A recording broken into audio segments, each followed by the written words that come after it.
về cần tôn cần lão đang mang cùng thờ trong mình có chỗ lạ thôi.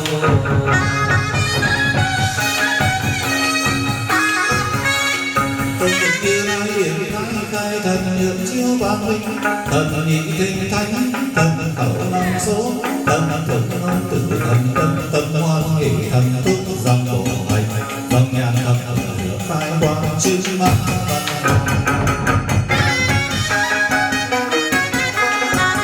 Di các một bèo đương thần, di các một bèo cả phiền chư tướng ra tiểu hộ tôi chuông ba hồi. Chống dòng cờ phất voi thắng bành, ngược thắng khâu yên hội đồng tốc cáo vàng.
Xuân về họ nguyện con lại nhớ ông mười ông mười trong tờ nghề hát tay tiền rót chén rượu đàn nhất tuần sơ dâng lên kinh vua dâng vào tàu ca có nơi là sức đức hòa đời sớm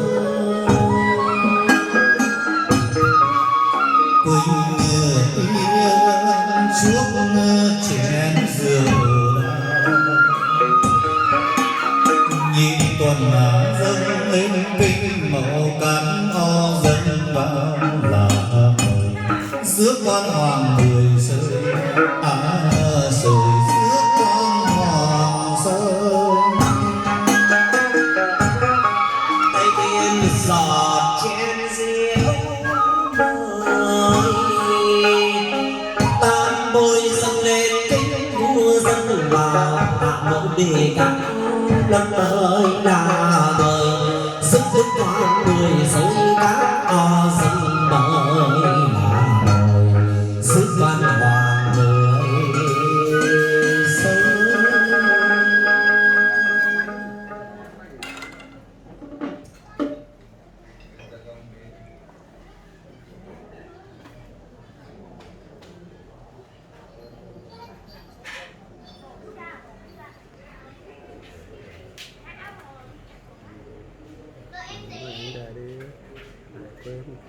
Con này con bao nhiêu? Không bố thì cái này con này có tờ tới tờ Tính hết. trừ 1.000.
tiệc vui hôm nay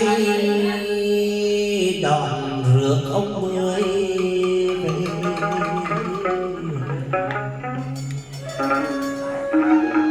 đón hoàng về chúc đêm chúc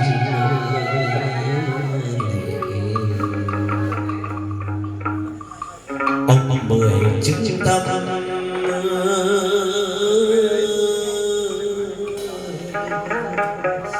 cho xa chung họ nguyện con lòng.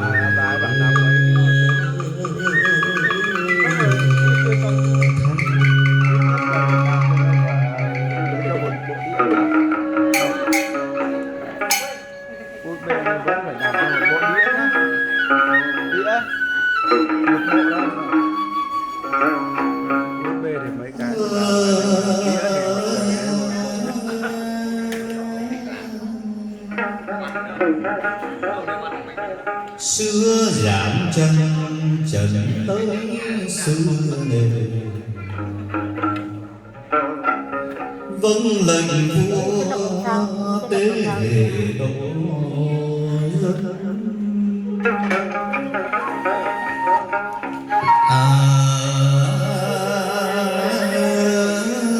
sinh làm tường hóa làm thân anh linh hoàng để dâng ơn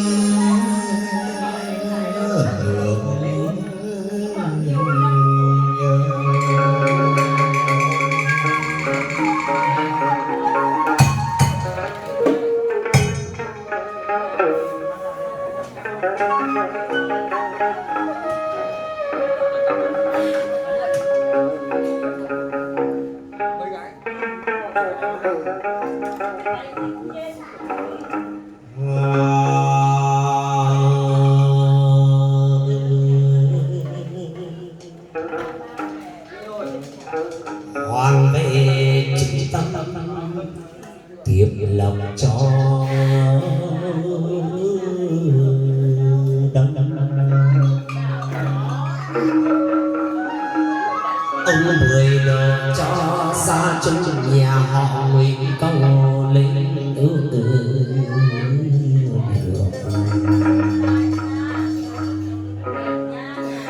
cho chồng ra chung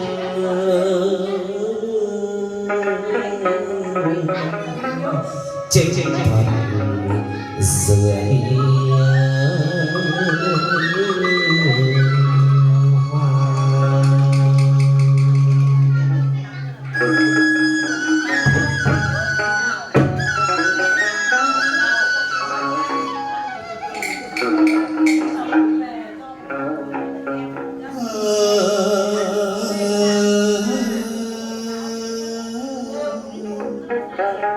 nước sông Lam về đâu ai biết mấy núi hồng biết biệt ai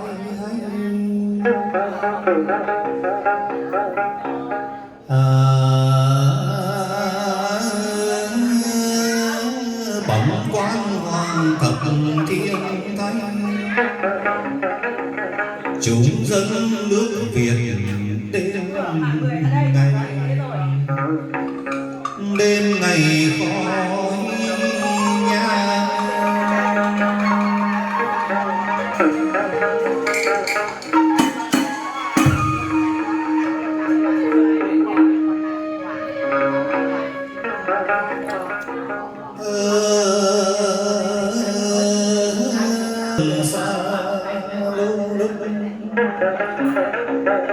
kéo nhau về không chừng lên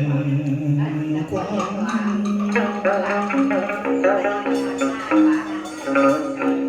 nước non vẻ huy hoàng,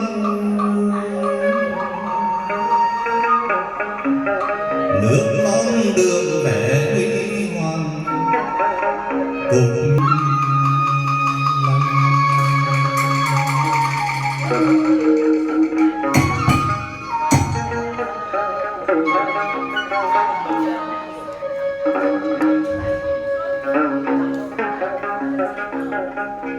gió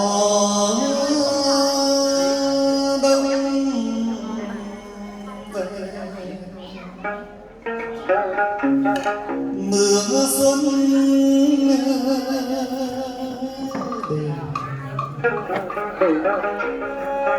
gây ba thương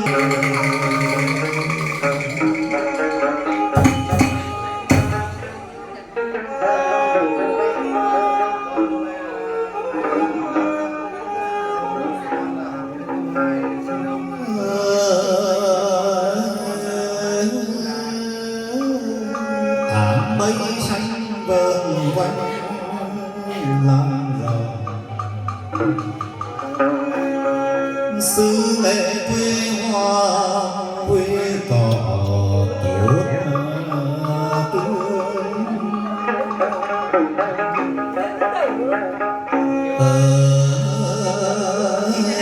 ai muốn lên biết đồng thành rơi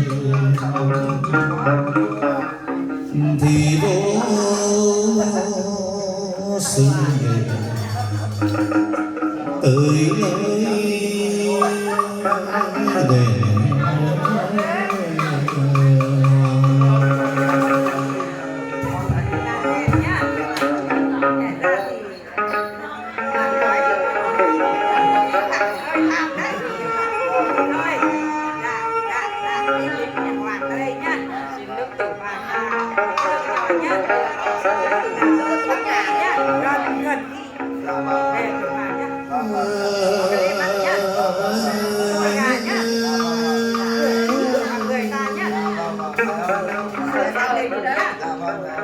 Thanh Huế sông hương cây cầu tràn tiếng bên nở đẹp long lanh thương họ người ông đây tình làng nghề danh xa xôi mai trong sự nghề hoàng cùng vô đây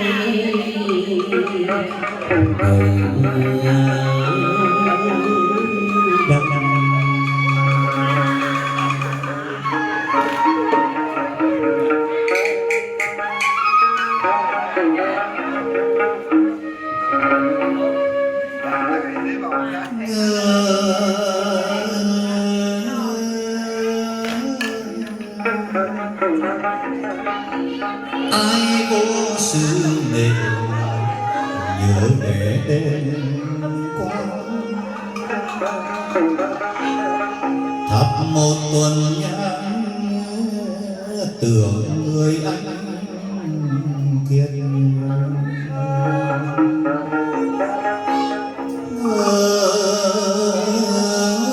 gương xưa lặng liệt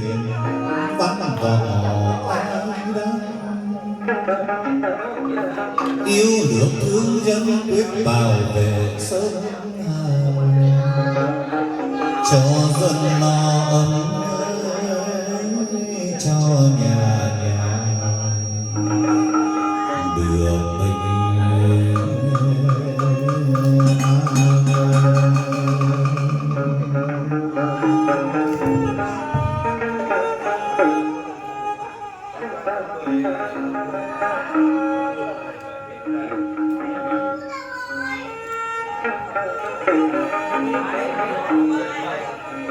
Chào tiên như trăng rằm sáng soi đêm trưa quần tiên sứ nghề con hoàng lưng xanh tiền đồ người ta ngược mì xuôi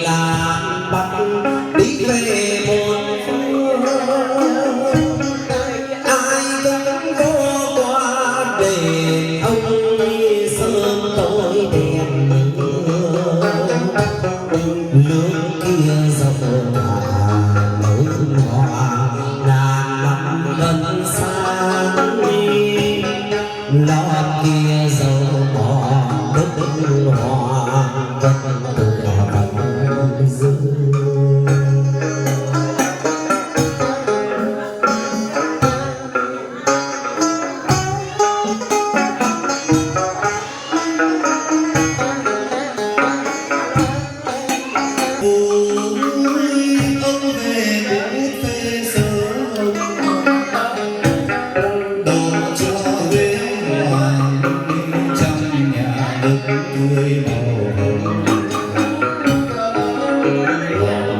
con cầu mong mưa kinh bái phân tuyến kinh lâm lỡ điều chi con xin hoa phép thần thần xa xa chân với âm tâm thành quan vào người đi đâu đâu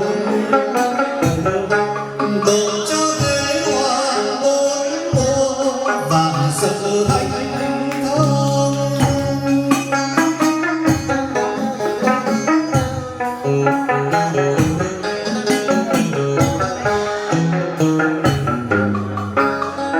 ngoài bang sầm lần giang sơn còn vâng lệnh vua cha hoàng minh phong kiến xưa nước lo mãi mãi được bình yên.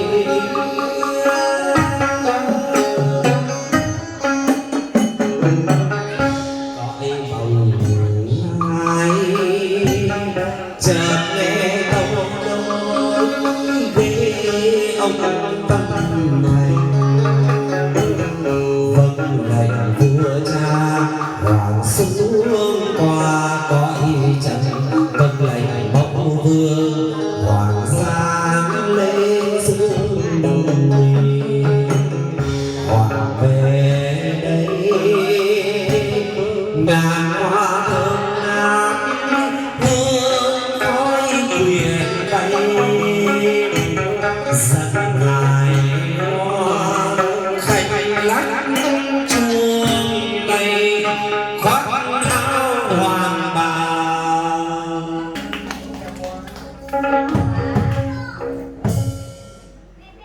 con đàn ca cháu là hồng không thể là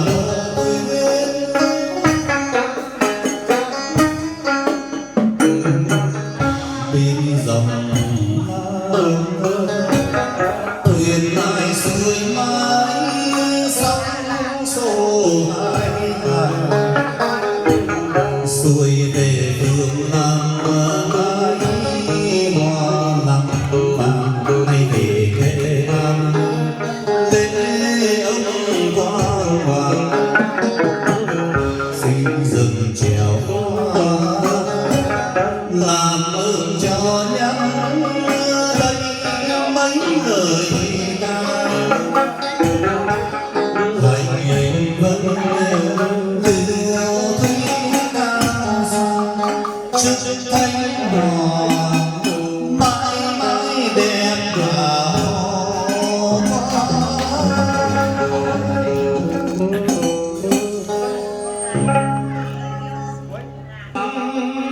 Nước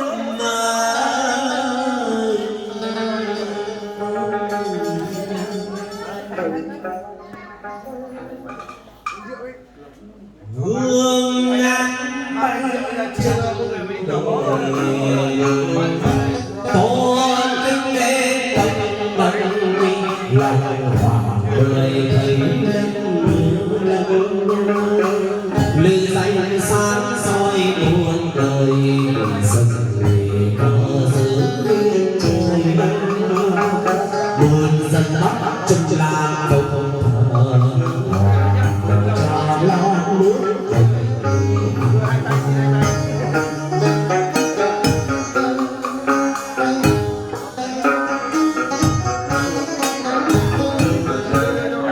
lòng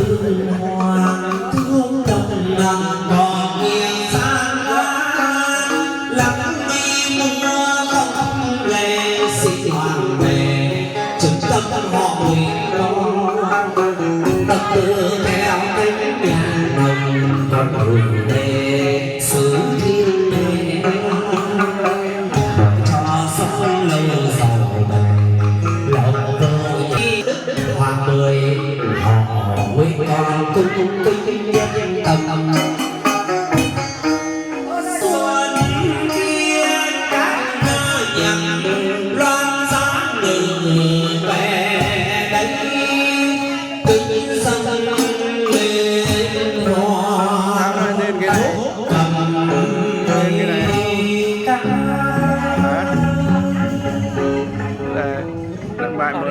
mới lên mà. Đây. đường Video vào thôi.